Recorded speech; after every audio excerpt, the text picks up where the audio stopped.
He looks better than I do. He looks great, and he's brave. Because of heroes like these, our flag will always be a symbol of liberty and justice for all. Colonel Davis, thank you very much. Great man. Great man, thank you. Americans expanded the blessings of freedom, and we have never stopped expanding our ambitions and our dreams. We had the American dream. We never had the American dream, however, like we have it right now. The American dream is back, very strong, beautiful. You know, to get into our military now is tough. 2 years ago, we couldn't fill a job, and now it's overflowing. We have so many, setting records. We're setting records. It's actually hard to get in. That includes our great police forces and our firemen. They couldn't hire anybody. Nobody wanted to do it. Now it's hard to get those positions, but it's really hard to get into our military because people respect and love our country again. Our rise to being the world's strongest and most powerful nation was no accident of history. We rebuilt our military in my first term. We used it a little bit in our, actually I should say third term, but I won't do that because I don't want any controversy.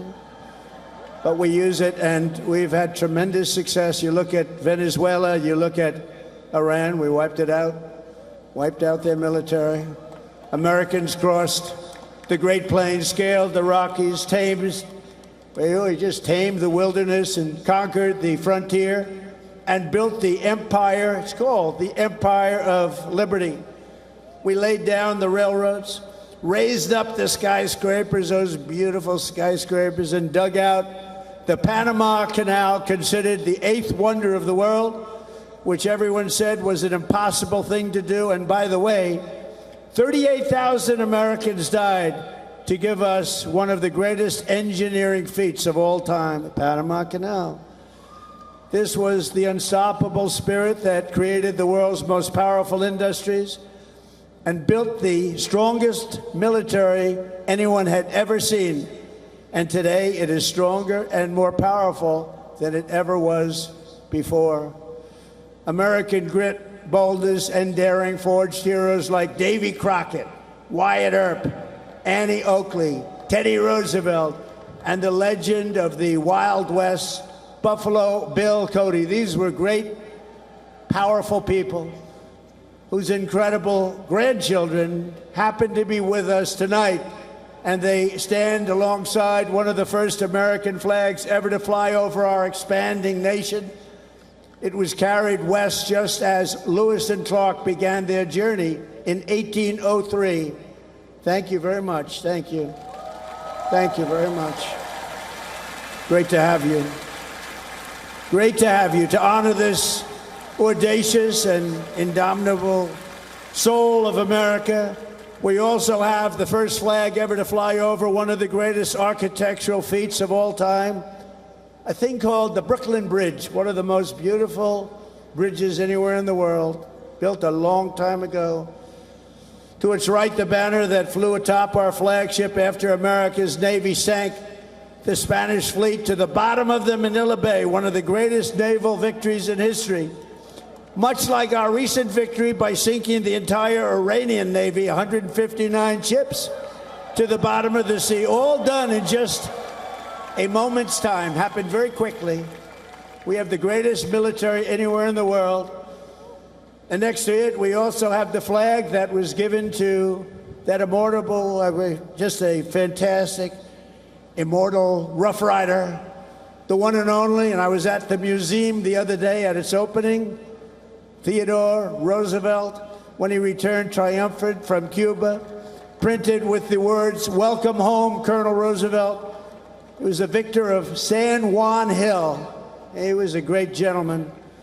Americans won the West and built the modern world because America is a nation of winners. And today our country is winning again, and we're winning like never before. America is back, and we want to keep America great, and we will do so by approving the Save America Act which means all voters must show voter ID. All voters all voters must provide a little thing called proof of citizenship. And there will be no mail-in ballots except for illness, disability, military deployment, or travel. And you won't have cheating on the elections anymore. It's very simple.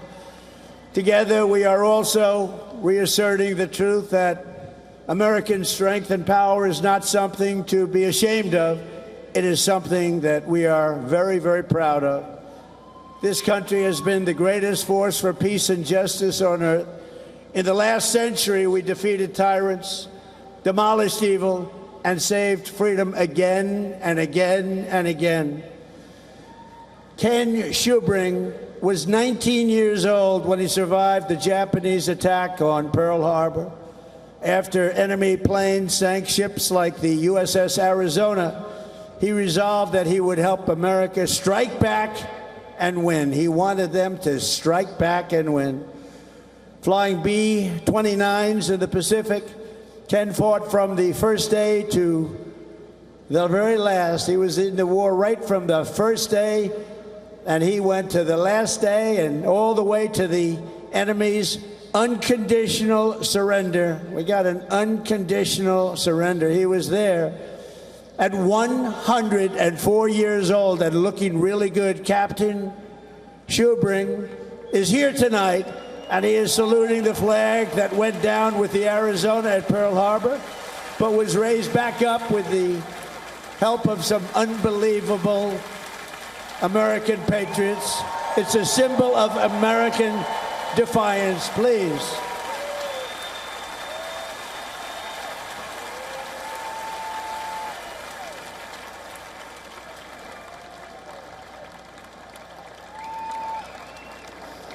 Thank you, Captain. Thank you, Captain.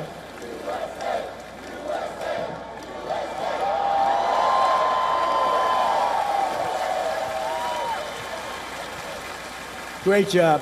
Thank you very much. You have very good genes. That's his son. His son's going to be around a long time. Thank you very much, Captain.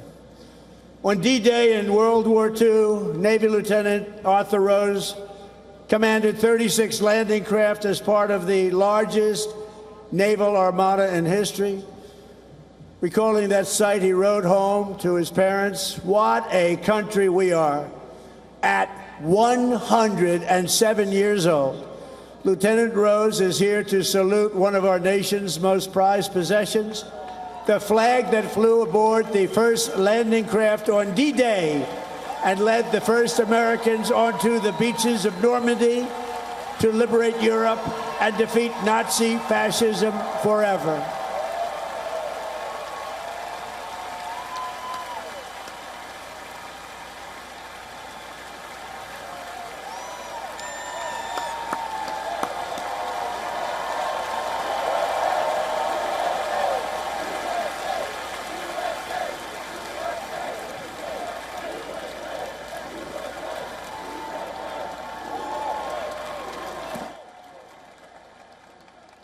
Lieutenant Rose, you are an inspiration to this beautiful crowd, and we thank you very much.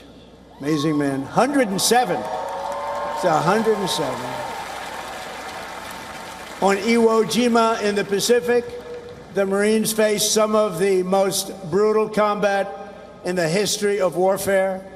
They shed their blood for every inch of mountain that they reached. And when they reached the summit and raised the stars and stripes for all to see, it was so special to everybody there. Everybody there and everybody watching. They couldn't believe it. It wasn't supposed to happen. With us today is one of the last survivors of that battle, 101-year-old Marine Corporal Don Graves. And he's here to salute that famous flag he saw rise in the glory of Iwo Jima 81 years ago, and you've all seen that flag many times.